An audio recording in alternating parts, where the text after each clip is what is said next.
Olá pessoal, bom dia a todos, boa tarde, boa noite, a depender do horário que você vai ver esse vídeo. Bem, hoje a gente vai conversar sobre exercício físico e perfil inflamatório na hipertensão arterial. Então o que a gente vai falar basicamente aqui é sobre inflamação, mas não é essa inflamação que você ouve aqui pelas redes sociais, onde alguns influencers falam que para resolver inflamação é muito fácil, é muito simples, basta você tomar determinado suplemento, basta você tomar determinada substância ou suco verde, ou seja, é uma receita simples e fácil para resolver uma coisa complexa. O que eu vou mostrar para você aqui hoje é o papel importante que o exercício físico tem em reduzir o perfil inflamatório em pessoas que têm o perfil inflamatório mais aumentado, como por exemplo, portadores de doenças crônicas, como a hipertensão arterial. E esse perfil inflamatório mais aumentado, ele é refletido pelos maiores níveis de citocinas pró-inflamatórias, como por exemplo, a proteína C reativa. Então vamos lá, vamos começar a conversar sobre esse assunto. Bem, em geral, as doenças crônicas, elas alteram o teu perfil inflamatório.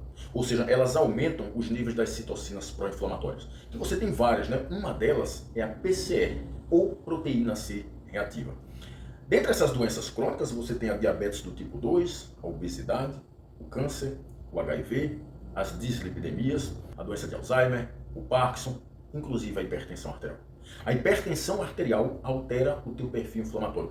E esse perfil inflamatório alterado, ele contribui para a rigidez arterial e lesões em órgãos-alvo, ou seja, órgãos que são afetados pela pressão arterial mais aumentada. Então, indivíduos hipertensos, eles têm um perfil inflamatório mais aumentado, refletido em maiores níveis de várias citocinas pró-inflamatórias. E uma dessas citocinas é a proteína C reativa, ou PCR. Antes de eu prosseguir, deixa eu te dizer o que é a proteína C reativa. A proteína C reativa é uma citocina pró-inflamatória que ela é secretada principalmente pelo fígado. Em maior quantidade, ela é secretada pelo fígado. No entanto, não é só o fígado que secreta a proteína C reativa. Os músculos e o tecido adiposo também secretam, porém numa menor quantidade. E ela é secretada no teu organismo em duas situações. Ou quando você tem uma infecção bacteriana ou viral, pode ser uma infecção local ou uma infecção sistêmica, ou quando você tem um perfil inflamatório alterado, como por exemplo em doenças crônicas como a obesidade, a diabetes do tipo 2, o câncer, o HIV, a hipertensão, doença de Alzheimer, Parkinson, dentre várias outras doenças crônicas. A dislipidemia também, mas a hipertensão vai ser o foco da gente, o foco desse vídeo aqui. Então preciso que você entenda que algumas doenças crônicas, dentre elas a hipertensão arterial, elevam os níveis da proteína C reativa. E os níveis da proteína C reativa estão muito ligados a doenças cardiovasculares. Nesse sentido, maiores níveis de proteína C reativa aumentam vertiginosamente as chances de um indivíduo desenvolver doenças cardiovasculares, inclusive ter eventos cardiovasculares. Então, utilizar estratégias para reduzir os níveis da proteína C reativa, logo reduzir o perfil inflamatório, é muito importante. Nós temos várias estratégias. Uma dessas estratégias é o exercício físico. Por quê? Porque o exercício físico ele tem um potente efeito anti-inflamatório. Então, quando você começa a praticar exercício físico e esse exercício físico regula os níveis das citocinas pró-inflamatórias, dentre elas a proteína C reativa ou a PCR, você além de melhorar o perfil inflamatório, você diminui acentuadamente as chances de ter doenças cardiovasculares e eventos cardiovasculares. E evidências científicas mostrando que o exercício físico consegue regular os níveis das citocinas pró-inflamatórias, dentre elas a proteína C reativa, em pacientes portadores de várias doenças crônicas, inclusive hipertensão arterial, tem demais. Nós temos várias evidências. Por exemplo, a primeira evidência que eu vou mostrar para você, ela foi publicada pelo grupo do Lammers em 2020, portanto há 5 anos atrás. Os 3 estudos que eu vou citar para você hoje, eles foram publicados em 2020, tá? Então nós temos aqui o estudo do grupo do Lammers, que foi publicado em 2020 no Journal of Hypertension, ou seja, Jornal de Hipertensão.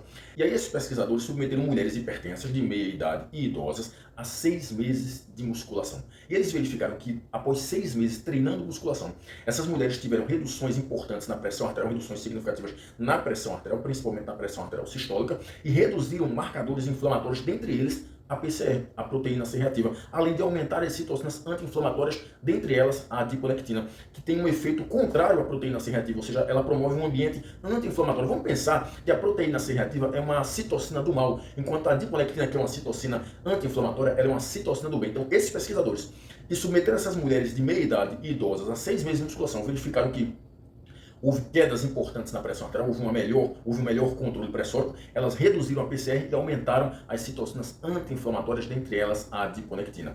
E não foi só isso não. O grupo do Bueno, que também publicou o estudo dele em 2020 no Journal of Hypertension, ou seja, no Jornal de Hipertensão Arterial, eles verificaram que 3 meses de exercício aeróbio reduziu significativamente os níveis da proteína C reativa e de outros marcadores inflamatórios em hipertensos. E não foi só isso, eles verificaram também que tanto o exercício aeróbio como só a musculação reduziram significativamente a pressão arterial, ou seja, houve controle pressórico e aumentaram a função endotelial. Inclusive, recentemente eu gravei um vídeo sobre exercício e função endotelial. Se você tiver alguma curiosidade de saber informações mais detalhadas, dá uma uma olhadinha nesse vídeo aí. Por sua vez, também em 2020, o grupo do Kunz verificou que 4 meses de exercício aeróbio associado à dieta hipocalórica, ou seja, uma dieta com poucas calorias, em obesos e hipertensos, causou reduções significativas na proteína C reativa e melhorou o perfil cardiometabólico de obesos e hipertensos. Ou seja, além deles melhorarem o perfil inflamatório, eles melhoraram o perfil cardiometabólico, ou seja, melhoraram glicemia, hemoglobina glicada, colesterol total, LDL, HDL, triglicerídeos, pressão arterial, dentre outros marcadores cardiometabólicos. Então vamos aos comentários. Bem, o exercício físico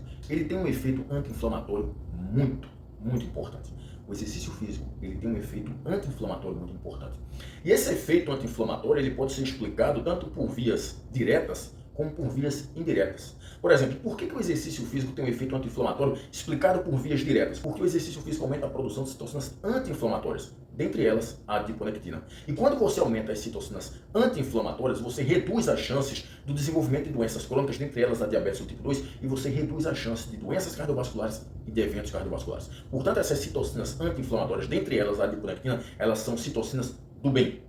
E o exercício físico consegue aumentar os níveis de adiponectina. No entanto, quando nós falamos em termos indiretos, o exercício físico reduz o tecido adiposo, ou seja, reduz a gordura corporal, causa emagrecimento. Além disso, o exercício físico aumenta a sensibilidade à insulina, aumenta a função endotelial, melhora a função endotelial e tem um efeito antioxidante importante. Quando você junta todos esses efeitos, ou seja, redução do tecido adiposo, aumento da sensibilidade à insulina, melhora da função endotelial e um efeito antioxidante importante causado pelo exercício físico, você tem uma redução significativa no perfil inflamatório, refletido nos níveis da proteína C reativa, que estão alterados nas doenças crônicas, inclusive na hipertensão arterial, mas também redução em outras citocinas pró-inflamatórias. Portanto, que hipertensos devem fazer exercício, nós já sabemos. Nós já sabemos que hipertensos precisam fazer exercício porque eles precisam ter um melhor controle pressórico. Eles precisam controlar mais a pressão arterial através de um fenômeno denominado de hipotensão pós-exercício, que eu nunca mais falei aqui, né? Mas logo eu vou falar sobre hipotensão pós-exercício, tá? Mas um outro motivo pelo qual hipertensos precisam fazer exercício físico, não importa se é aeróbio ou exercício de força, é que o exercício consegue reduzir o perfil inflamatório que é alterado